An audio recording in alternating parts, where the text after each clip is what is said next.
Bonsoir à tous, bienvenue dans votre JTM en direct sur KTV. Nous sommes le lundi 24 juin et à la une de votre journal, la séance plénière au conseil départemental.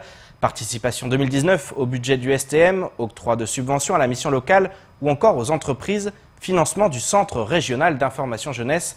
Près de 20 rapports ont été soumis ce matin au vote des élus du département. Qu'en est-il du projet d'application des lois relatives à la déontologie en politique ou encore de la réorganisation des actions de la délégation de Mayotte à La Réunion? Quels autres sujets ont fait résonner les revendications des uns et des autres au sein de l'hémicycle? Un reportage signé Marion Tellier. Ils se sont réunis ce matin pour la mise aux voix de près d'une vingtaine de rapports. Les élus du conseil départemental ont en effet statué sur des questions de tout ordre, de l'octroi de subventions annuelles à la mission locale, à l'application du règlement de police portuaire, en passant par la discussion de rapports d'administration générale. Un dernier point relativement auquel le rapport d'application des lois relatives à la déontologie en politique a été présenté. Le rapport comprend également un deuxième volet, celui des nouveaux mécanismes de prévention des conflits d'intérêts. C'est un sujet, par exemple ici, à l'heure actuelle, qui fait grand débat. Donc ça recadre les choses. Donc désormais, on a un canevas, on a un cadre.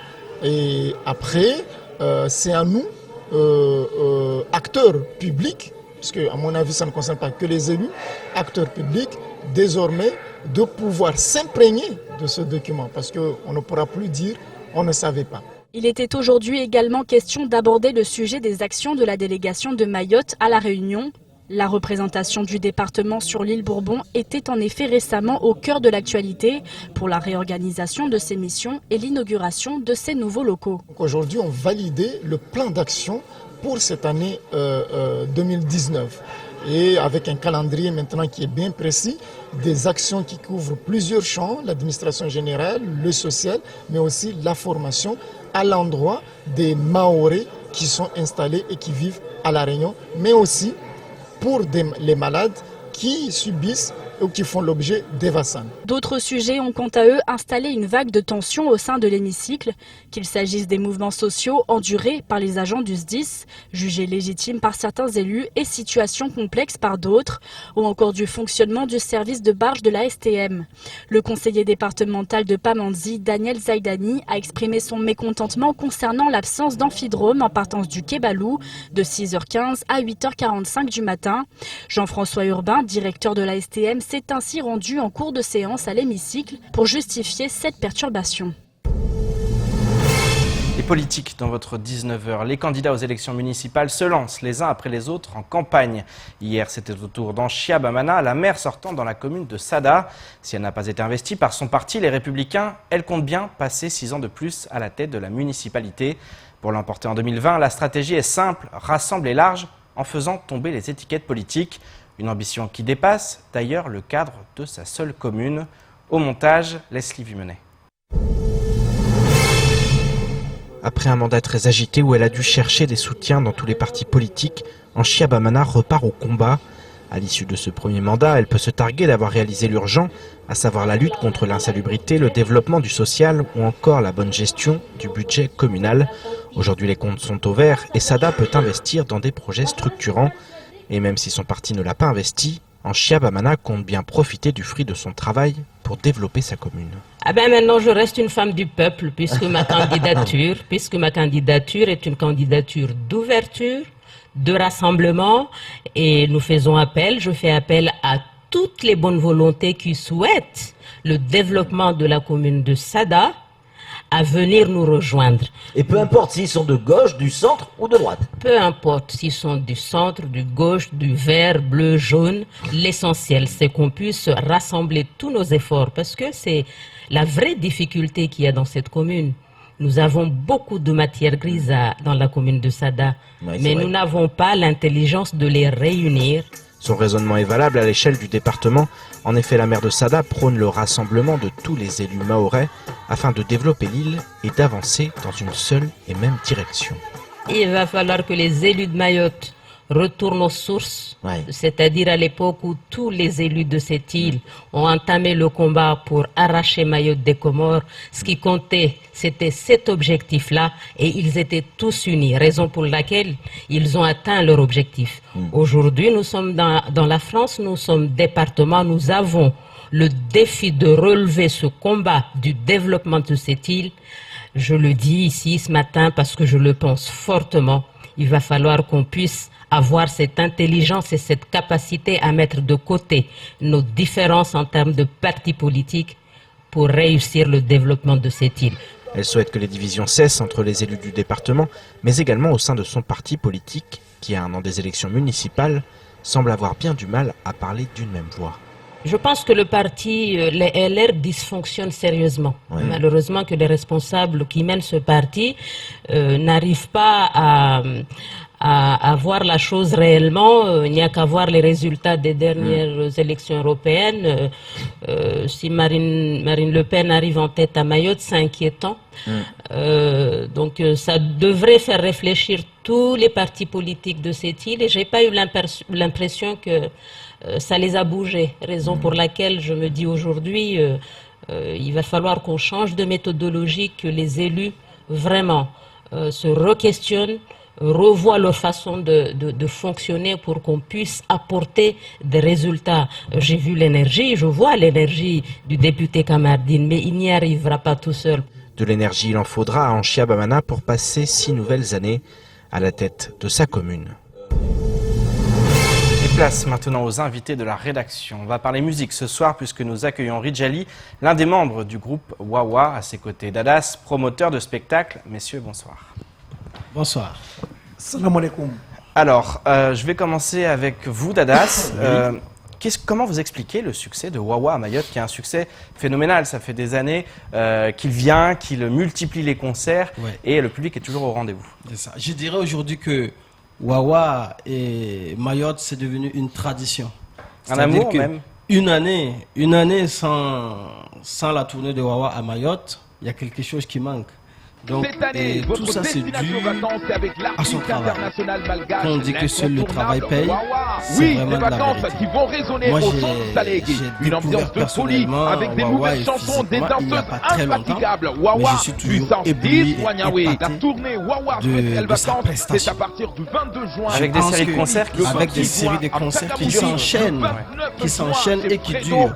Et je n'ai jamais vu quelqu'un comme ça. J'ai côtoyé beaucoup d'artistes, beaucoup de grands artistes, mais Wawa, quand il monte sur la scène à 23h, il descend à 4h ou 5h du matin, et il n'est pas fatigué, Avec une prestance assez avec incroyable. une prestance, avec de l'éloquence, et qui sert bien son public. Et je pense que c'est ça qui fait qu'on a toujours envie de le voir. Tu le vois aujourd'hui, demain tu veux aller, parce qu'il te permet de t'amuser. Il s'amuse et il travaille. Et c'est puis ça. il y a aussi une musique qui parle aussi à tout le monde, qui Voilà. dépasse les frontières. J'imagine que ça C'est aussi. ça. C'est pour ça aussi que des promoteurs, même s'ils s'autoproduisent, Voilà. vont vers des artistes comme ceux-là qui dépassent les frontières. Ouais, parce qu'il faut que les promoteurs puissent aller envers des artistes comme ça, parce que c'est pas des artistes qui sont renfermés. Ils passent un message communautaire à travers sa langue. Il essaye de passer son message comme il peut avec aussi son corps du gestuel. Donc, c'est ce que nous, des gens comme nous, on essaie de faire. D'ailleurs, moi, je m'approche de lui parce qu'on est en train de travailler. Il est inconcevable que Wawa ne fasse pas de grandes scènes en Afrique. Il est inconcevable parce que quand je regarde son concert, quand je vois le rythmique, quand je vois un peu beaucoup de choses, c'est la même chose en Afrique. Et il y a des gens qui montent sur la scène qui font 2-3 minutes, après ils sont fatigués, ils font la star. Et pourtant, il y a des gens comme ça qui ont du talent, mais qui n'arrivent pas à rentrer. Et donc, il est temps pour que Wawa dépasse les frontières de l'océan Indien. Justement, on voit des images du Tour de Mayotte 2019. Je me tourne vers vous, Ridjali. Vous faites partie justement du groupe de Wawa. C'est toujours, j'imagine, un plaisir de revenir ici à Mayotte. C'est une tradition. Chaque année, vous êtes là et le public vous accueille très chaleureusement. Simwezini wa maure wami sijiviwa na wanyu vani sijara mbili nanyu vanu na grupu Wawa sumwambieni wawa wai aswawa kweli hata izidi putumgua putumgoa wa maori pia wasijua amba putumgoa kalte jeje kiasio iwa wao hiyo de mana rijavani rizomzividzani wa maori pia kila mwaha rijavani ringadza na wantu pia wa maori wa bakoko wanatsa wa elimu yatu pia ide mana rijavani. Est-ce qu'on peut donner un mot sur les dates? Après, on reviendra vers vous, Dadas, pour parler un peu justement des artistes. Et, est-ce qu'on peut redonner les dates? Il y a des dates très importantes dans cette tournée. Est-ce que vous pouvez nous en faire part maintenant?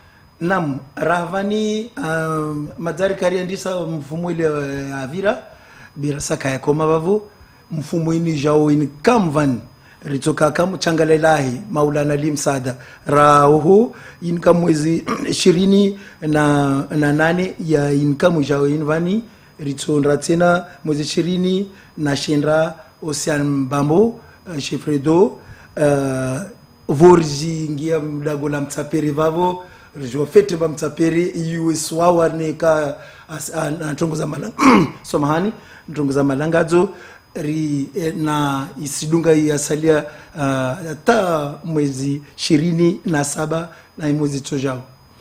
Je me tourne à nouveau vers vous, Dadas. Oui. Vous avez l'ambition de faire venir d'autres artistes. C'est vrai que Wawa, il est là tous les ans. C'est devenu un passage incontournable, Mayotte. Oui. Mais vous avez envie d'avoir encore d'autres artistes, d'étendre. Et pourquoi pas de créer aussi des concerts avec plusieurs artistes sur scène, Wawa et d'autres. Parle-nous un peu de ça, de ce travail de promoteur pour attirer les artistes à Mayotte. Voilà. C'est d'abord, Mayotte est une très belle île.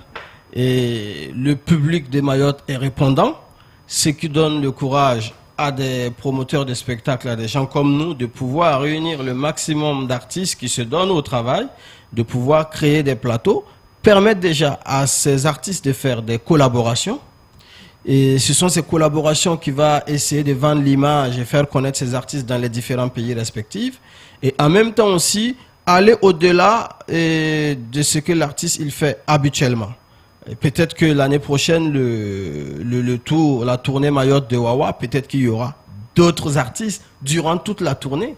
Même si cette année, il y a une grande surprise à la fin avec un grand artiste international. Et nous allons essayer de voir comment mettre les moyens techniques, financiers en place pour qu'il soit régulièrement accompagné. Et on est en train de travailler là-dessus. Donc, est-ce qu'on peut avoir quelques noms, au moins des idées d'où viennent les artistes? Bon, les artistes, ils viennent d'un peu partout. Vous savez que la plupart sont un peu basés sur métropole, comme pied-à-terre. Et ce qu'on peut déjà vous dire officiellement, pas ici à Mayotte, parce que la date du 27, ça s'est gardé en secret parce que c'est une grande surprise. Et les gens vont commencer à découvrir cette surprise au fur et à mesure qu'ils viendront au concert. Donc d'ailleurs, les gens qui sont partis à Chiconi, il faut qu'ils viennent encore à la prochaine date, ainsi de suite. Il y aura les indices qui permettra à tout le monde de savoir c'est quoi la surprise. Mais parlant de l'artiste, il a beaucoup d'autres projets derrière lui. Et c'est un entrepreneur de spectacle, c'est un entrepreneur culturel Wawa. Il a un des plus grands festivals de l'océan Indien privé, qui est le festival Sumaoro, dont après la tournée de Mayotte, il retourne directement à Nosibé pour ce festival qui, je dirais que ce festival contribue beaucoup pour l'économie et le développement culturel de Nosibé. C'est ce dont Mayotte a besoin aussi. C'est ce dont Mayotte a besoin aussi. Donc, on va essayer de voir, au-delà de ça, comment essayer de refaire des choses comme ça ici à Mayotte et un peu partout dans les îles pour pouvoir concrétiser plus. Un dernier mot avec vous, Ridjali. Qu'est-ce que vous avez envie de dire au public là? Vous les avez appelés à venir, vous avez expliqué les dates. Un dernier mot, si vous aviez un message à leur faire passer dans le cadre de cette tournée. Nam, i date maza wa spia risijua, donc risijua tena wawa, mwamta asfanya shintu amzividzano watu wengi, risokana tama na wanyu. Na muje wengi bewanyu kutojutsa mwana mwamtsa huo aswawa kweli. Maraba, j'aimerais faire une précision par rapport à Koropa. Comme il y a 2 lieux de spectacle, pour la date du 13 juillet, ça sera à Koropa Piscine. Koropa Piscine. Voilà, ce sera à Koropa Piscine. Donc voilà, les gens, il y en a qui se disent mais la boîte elle est petite, comment on va faire? Donc ne vous inquiétez pas, s'il fait chaud, il y aura de l'eau pour s'arroser. Merci beaucoup à vous deux d'avoir accepté notre invitation. Magnifique. Un préavis de grève au CHM, la nomination du nouveau vice-recteur de Mayotte ou encore la fin des Jeux internationaux de la jeunesse. Voilà ce qu'il faut retenir du reste de l'actualité locale. Place aux brèves de ce lundi 24 juin. Les syndicats CFDT, CGT et CFE-CGC ont décidé de déposer un préavis de grève pour dénoncer une surcharge de travail, un mauvais fonctionnement des services ou encore une gestion du personnel jugée mauvaise au CHM. Selon l'intersyndicale, la situation entraîne une prise en charge défaillante des patients et une mauvaise qualité de soins. Les syndicats exigent un état des lieux de tous les services, la restauration des agents ainsi qu'une prime de surcharge de travail. Ils demandent la mise en place d'une vraie politique de recrutement et de fidélisation. Pour rappel, en septembre 2018, une délégation de la Commission des lois de l'Assemblée nationale s'était rendue au CHM afin de faire le point sur la situation. La directrice Catherine Barbezieux avait alors évoqué une situation de crise permanente, comme en témoigne la maternité, qui enregistre des records de naissance avec des pointes à 30 bébés par jour. Reste maintenant à savoir si les syndicats réussiront à mobiliser. Le nouveau vice-recteur de Mayotte est connu. Depuis le départ de Stéphane Martens, le poste restait vacant. C'est finalement Gilles Albou qui a été sélectionné parmi un grand nombre de candidatures. Il prendra ses nouvelles fonctions dans le courant du mois d'août prochain. Âgé de 48 ans, ce père de famille est professeur des universités de classe exceptionnelle en mathématiques. Il occupait actuellement la présidence de la commune Languedoc-Roussillon Université. Cet agrégé de mathématiques depuis 1994 a enseigné cette matière en classe préparatoire à Strasbourg, puis est devenu maître de conférences à l'université Louis Pasteur de Strasbourg 1 de 2000 à 2006. Il est par ailleurs allé aux États-Unis où il a obtenu une habilitation à diriger des recherches. Passionné d'opéra et de rugby, il assure que sa méthode de travail passe avant tout par le dialogue et la concertation. Les Jeux internationaux de la jeunesse ont pris fin hier. Pendant près de 5 jours, nos 6 lycéens de Pamandzi ont pu participer à des épreuves sportives telles que le tir à l'arc, le basketball, le touch rugby, l'escalade ou encore la course d'orientation. 56 autres équipes venues du monde entier se sont affrontées. Les jeunes ont également pu découvrir le Liban, son patrimoine et les cultures propres à chaque État représenté. Si l'année dernière Mayotte avait remporté le prix du fair play, cette année les 300 lycéens ont pu compter sur les élèves mahorais pour assurer le côté ambiance. Selon Sakina Saïd, la culture mahoraise a été à l'honneur lors de la soirée des pays. Tous assurent avoir adoré rencontrer ces élèves venus de Dubaï, Sydney, Chicago, Bangkok, l'Équateur, la Grèce ou encore de nombreux pays d'Afrique. Un mot de santé pour clore cette édition. Après la fièvre de la vallée du Rift, c'est la rougeole qui progresse sur l'île aux parfums. Depuis la découverte des premiers cas à Mayotte, ce n'est pas moins de 28 cas qui ont été recensés, dont 11 chez des enfants de moins de 1 an. La seule façon efficace de lutter contre ce virus reste la vaccination. Malheureusement, nombreux sont ceux à Mayotte à ne pas être à jour de leur vaccin. Un sujet signé Paul Arthur Avit. Depuis le début de l'année 2019, plusieurs cas de rougeole ont été signalés à Mayotte, dont certains chez des enfants de moins d'1 an. Souvent considérée à tort comme bénigne, la rougeole n'est pas seulement une maladie infantile, elle concerne aussi les adolescents et les jeunes adultes non vaccinés et peut entraîner des hospitalisations et parfois de graves complications. Sur la rougeole, depuis donc les tout premiers cas qui sont survenus fin 2018, depuis le début de l'année 2019, on est à 28 cas qui ont été signalés. Dont une partie, 11 cas chez des petits-enfants, des enfants de moins d'1 an qui n'avaient pas l'âge d'être vaccinés, et d'autres cas chez des enfants plus grands ou des adultes. Une maladie qui peut toucher toutes les tranches d'âge, le seul moyen d'être immunisé reste la vaccination. Pour se protéger de la rougeole, c'est finalement assez simple puisqu'il suffit de se faire vacciner. Le vaccin se fait donc en 2 doses et il est obligatoire depuis janvier 2018 pour tous les enfants nés depuis janvier 2018. Donc ce sont des vaccins qui se font à partir de l'âge de 1 an chez les enfants et chez les adultes nés après 1980, donc 2 doses de vaccins sont recommandées.